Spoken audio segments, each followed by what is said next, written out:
اعوذ باللہ من الشیطان الرجیم بسم اللہ الرحمن الرحیم۔ السلام علیکم ناظرین، میں ہوں فدا حسین اور آپ دیکھ رہے ہیں میرا یوٹیوب چینل فدا حسین 99۔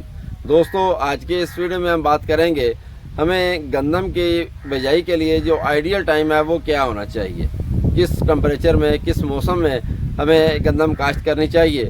اور اس کے بعد ایک دوسری چیز ہے کہ ایوریج کے لحاظ سے 70 سے 80 من دینے والی ورائٹیز وہ کون کون سی ہو سکتی ہیں، اس پر آج ہم ڈیٹیل کے ساتھ بات کریں گے۔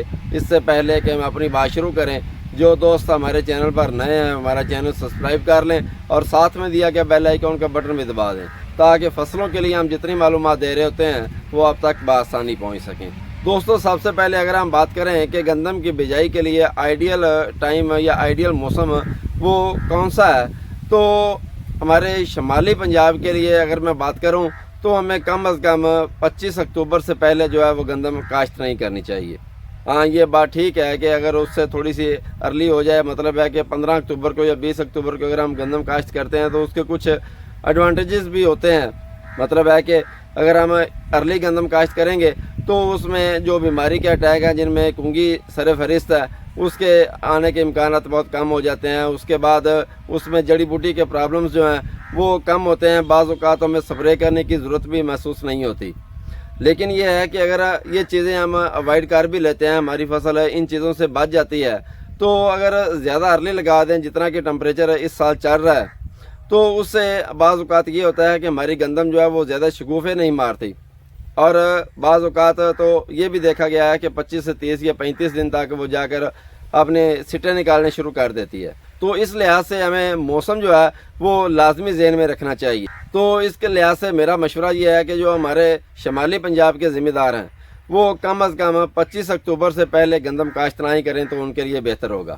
اور اس کے علاوہ جو ہمارے جنوبی پنجاب کے ذمہ دار بھائی ہیں، چونکہ ہمارے جنوبی پنجاب میں ٹمپریچر جو ہے وہ کچھ زیادہ ہوتا ہے شمالی پنجاب کے نسبت۔ شمالی پنجاب میں موسم جو ہے وہ جلدی ٹھنڈا ہو جاتا ہے، جبکہ اس کے مقابلے میں جنوبی پنجاب میں جو گرمی ہے وہ زیادہ دیر تک رہتی ہے۔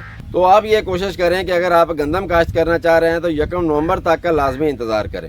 1 نومبر سے لے کر 15 نومبر تک آپ اپنی اگر زیادہ رقبے پر بھی گندم کاشت کرنا چاہ رہے ہیں تو 15 دن میں آپ ایزیلی آپ اس کو کور کر سکتے ہیں۔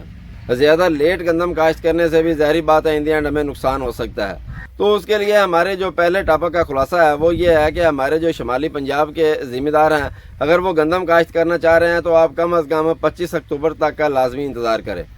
اور اس کے علاوہ اگر ہمارے جنوبی پنجاب کے ذمہ دار گندم کاشت کرنا چاہ رہے ہیں تو وہ 1 نومبر کے بعد جو ہے وہ گندم کاشت کریں۔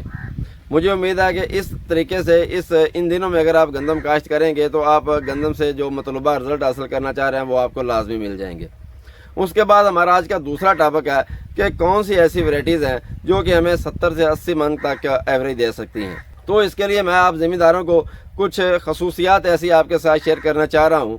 اگر یہ خصوصیات ہماری ورائٹیز میں ہوں گی تو مجھے یقین ہے کہ انشاءاللہ ہماری ورائٹی جو ہے وہ کم از کم 70 سے 80 من تک کی ایوریج لے سکتی ہے۔ فرسٹ آف آل تو اس کے لیے جو ٹلرنگ ہے وہ اس کی زیادہ سے زیادہ ہونی چاہیے۔ مطلب ہے کہ جو ورائٹی جو ہے وہ زیادہ سے زیادہ ٹلر بنانے کی صلاحیت رکھتی ہوگی وہ لازمی طور پر ہمیں انشاءاللہ ایوریج بھی زیادہ بہتر دے گی۔ اس کے علاوہ اس میں دوسری خاصیت یہ ہونی چاہیے کہ وہ بیماریوں کے خلاف زیادہ قوت مدافعت رکھتی ہو۔ ویسے تو جیسا کہ آپ جانتے ہیں کہ ہوا اور آندھی جو ہے بعض اوقات اتنی شدت سے آتی ہیں کہ اللہ بچائے مکانوں کی چھتیں تک اٹھ جاتی ہیں، لیکن ہے کہ کچھ ورائٹیز ایسی بھی ہوتی ہیں جو کہ ایک درمیانے درجے کی یا ہلکے درجے کی ہوا آندھی آئے تو وہ گر جاتی ہیں۔ تو کچھ ورائٹیز جو ہیں وہ ایسی بھی ہیں جو کہ ان حالات میں بھی محفوظ رہتی ہیں، مطلب ہے کہ جن کا تنا جو ہے وہ زیادہ سیف ہوتا ہے، زیادہ مضبوط ہوتا ہے، ان ورائٹیز کا ہمیں انتخاب کرنا چاہیے۔ تو وہ ورائٹیز کون کون سی ہیں؟ جو فیلڈ کا میرا ایکسپیرینس ہے پچھلے سالوں کا، پچھلے 2-3 سال سے ہمارے پاس 2 ورائٹیز جو ہیں وہ انتہائی شاندار رزلٹ دے رہی ہیں۔ ان میں پہلے نمبر پر ہے دلکش اور دوسری ورائٹی ہے اکبر۔ یہ 2 ورائٹیز جو ہیں یہ آپ لازمی ان کا شیئر رکھیں، بلکہ میں تو آپ کو مشورہ دینا چاہوں گا کہ اگر آپ گندم کاشت کرنا چاہ رہے ہیں خواہ وہ کتنے ہی زیادہ رقبے پر ہے، آپ 40% کی ریشو ان کی رکھیں۔ مطلب ہے کہ 40% رقبے پر آپ اکبر کاشت کریں اور 40% رقبے پر دلکش کاشت کریں، جبکہ باقی جو 20% ہے اس میں آپ کوئی بھی اور ورائٹی ایڈ کر سکتے ہیں، خواہ وہ کوئی نئی ورائٹی ہی کیوں نہ ہو۔ اور اس کے علاوہ ایک آخری بات کہ اگر آپ کوئی نئی ویرائٹی جو ہے وہ کاشت کرنا چاہ رہے ہیں تو آپ کوشش کریں کہ اس کا شیئر جو ہے وہ انتہائی کم سے کم رکھیں۔ مجھے امید ہے کہ میری آج کی ویڈیو انشاءاللہ آپ کے لیے لازمی فائدہ مند ثابت ہوگی۔ ہم جلدی ملیں گے اپنی اگلی ویڈیو میں، تب تک مجھے دیجیے اجازت۔ اللہ حافظ۔